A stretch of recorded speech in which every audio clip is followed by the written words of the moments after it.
Future क्या होगा? क्या एक मुस्तकिल सीज़ फायर होगी, एक आर्जी सीज़ फायर है? तो यहाँ पे मैं आपको बताऊँ कि मामला बड़े अनसर्टेन है। मामला ऐसा नहीं है कि बिल्कुल ही सॉर्ट आउट हो गया है।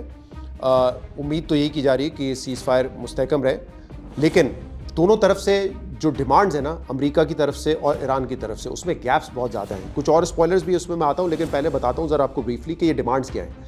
अमेरिका ने 15 नुकात दिए हैं और डोनाल्ड ट्रंप का जो रीसेंट ट्वीट है उसमें वो कहते हैं कि कुछ नुकात पर अमल दरामद हो चुका है, बाकियों पर भी अग्री हो जाएगा ईरान ने तो अपने पहले स्टेटमेंट में ही कह दिया है कि जो हमारे 10 नुकात हैं, ईरान की तरफ से 10 नुकात हैं, उस पर वो उस फ्रेमवर्क को डोनाल्ड ट्रंप ने एक्सेप्ट कर लिया है, प्रेसिडेंट ऑफ यूनाइटेड स्टेट ने एक्सेप्ट कर लिया है और उसी पे मामला मजीद आगे बढ़ेगा।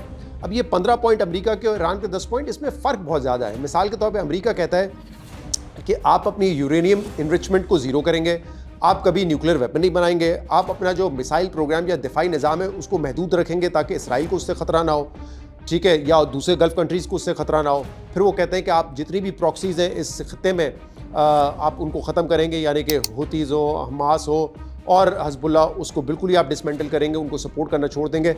इस किस्म की एक्सट्रीमिस्ट डिमांड जो है वो अमेरिका की जानिब से है।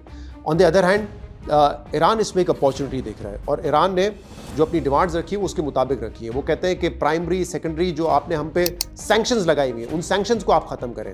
ईरान ये कहता है कि स्ट्रेट ऑफ हुर्मुज़, जिस पे पहले ईरान का कंट्रोल नहीं था, लेकिन अब उनको पता है कि वो इस जगह को कंट्रोल कर सकते हैं, तो वो कह रहे हैं कि इसका कंट्रोल हमारे पास रहेगा और ईरान इरादा रखता है कि वो इस स्ट्रेट ऑफ हुर्मुज़ से टैक्सेस लेगा, टैरिफ लेगा अपने ट्रेडिंग पार्टनर्स से, यानी कि जो कि यहाँ से अपना बहरी जहाज़ निकालना चाहता है वो ईरान को एक सर्टेन अमाउंट देगा, टैक्स पे करेगा, टैरिफ देगा और फिर वो यहाँ से आगे जाएगा। तो अब ईरान इसको स्ट्रेटेजिकली, फाइनेंशियली और अपने ताल्लुकात को मैनेज करने के लिए दुनिया भर के ममालिक से इसको इस्तेमाल कर रहा है। फिर ईरान ये भी कह रहा है कि आप हमें कॉम्पनसेट करें, जो आपने हमारे इतना नुकसान पहुँचाया है, बम्बारी करके, स्कूल तबाह किए, यूनिवर्सिटीज़ तबाह की, सेहत के इदारे तबाह किए, मज़ीद जो आपने ब्रिजेस तबाह किए हैं, एनर्जी इंफ्रास्ट्रक्चर तबाह किया, उसकी आप हमें कॉस्ट पे करेंगे और आप ये गारंटी करेंगे कि आइंदा आप हमला नहीं करेंगे और ये एक परमानेंट सीज़ फायर होगा। तो यानी कि ईरान की तरफ से भी बहुत एक्सट्रीम पोजीशंस हैं। अब ये कैसे नैरो डाउन होती हैं, इस्लामाबाद में जो कॉन्फ्रेंस होगी वो इन्हीं नुकात पर होगी, तो लेट्स सी कि ये गैप कैसे ब्रिज होता है।